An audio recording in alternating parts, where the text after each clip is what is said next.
Good morning dear student. आज हम आपको बताने वाले हैं difference between share and debenture. Debenture में और शेयर में, ठीक है, शेयर और डिबेंचर में डिफरेंस क्या है। तो ये हैं आपके पॉइंट्स।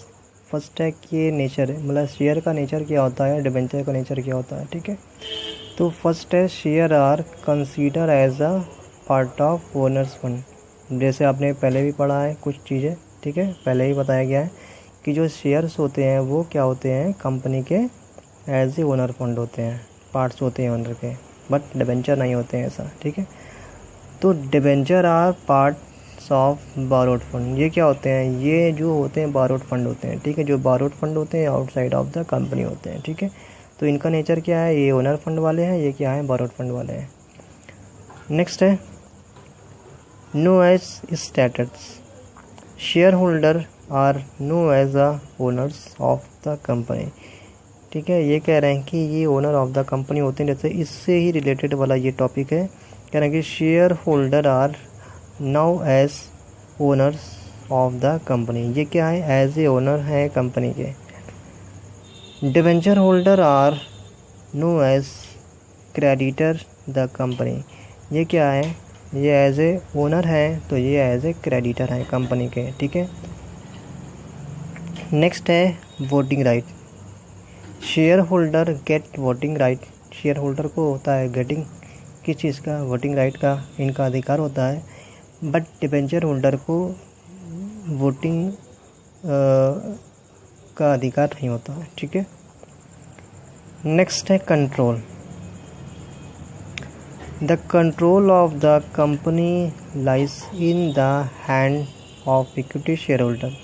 यहाँ पे क्या है कि शेयर होल्डर जो है वो कंट्रोल कर सकते हैं कंपनी को, बट डिबेंचर होल्डर ये नहीं कर सकते। Debenture holder have no control over the affairs of the company, ठीक है।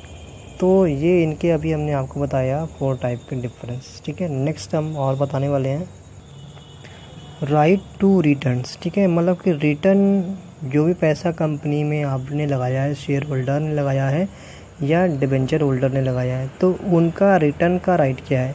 तो equity share holder have no right to get regular return in case of loss. ये क्या कह रहे हैं कि इनको कोई भी रिटर्न का अधिकार नहीं होता है इन केस ऑफ लॉस में भी, ठीक है।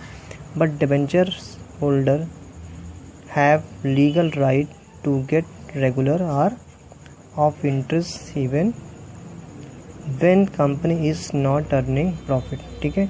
इनको क्या होता है कि रिटर्न का जो होता है राइट होता है, ठीक है। मतलब कि अगर इक्विटी शेयर होल्डर को प्रॉफिट होती है, मतलब कि कंपनी को प्रॉफिट होगी, तभी कंपनी इक्विटी शेयर होल्डर वालों को पैसा देगी, अदरवाइज नहीं देगी, ठीक है। बट डिबेंचर होल्डर को अभी हमने आपको बताया था पिछले वाले वीडियो में भी कि कंपनी का डीमेरिट क्या है, फिक्स ऑब्लिगेशन। मतलब कंपनी को प्रॉफिट हो या ना हो, कंपनी उस कंडीशन में डिबेंचर होल्डर को इंटरेस्ट पे कर रही है, ठीक है। तो यहाँ पे यही डिफरेंस है, ये भी है कि कंपनी को प्रॉफिट हो या ना हो, उस कंडीशन में भी कंपनी क्या करेगी, डिबेंचर होल्डर को उसका इंटरेस्ट पे करेगी, ओके। नेक्स्ट है security. No assets of the company are mortgage are as security against the issue of share. मतलब कंपनी जब इशू ऑफ करती है, शेयर को इशू करती है, तो उस कंडीशन में कोई एसेट्स को चार्ज नहीं करती है एज ए गिरवी मॉर्गेज्ड में, ठीक है। बट डिबेंचर में क्या है, देखिए, company has to mortgage some of its asset as a security against the debenture, ठीक है।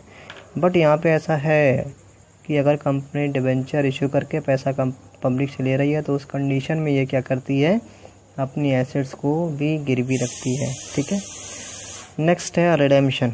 रिडेम्पशन क्या होता है, रिडेम्पशन हमने आपको थोड़ा सा पहले ही बताया भी था कि जो रिडेम्पशन होता है वो रीपेमेंट, मतलब पेमेंट की प्रोसेस को क्या कहते हैं हम लोग, रिडेम्पशन कहते हैं, ठीक है। जैसे आपकी कंपनी ने पब्लिक से पैसा लिया है, तो 5 साल, 10 साल, 15 साल, 20 साल, जो भी टाइम है फिक्स्ड, उसके बाद आपको पेमेंट करना पड़ता है कंपनी को वो दोबारा, और अपने डिबेंचर वापस मंगवा लेने पड़ते हैं, ठीक है।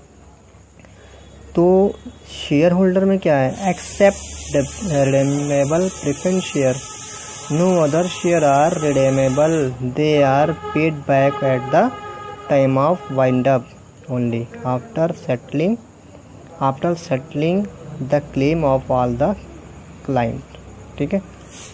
बट डिबेंचर होल्डर क्या है, डिबेंचर होल्डर को कंपनी क्या करती है, एक फिक्स टाइम होता है उसके अकॉर्डिंग वो क्या करती है, एक्सपायरी टाइम के बाद पेमेंट कर देती है। Debenture are generally redeem on expiry of fix period of time. ठीक है।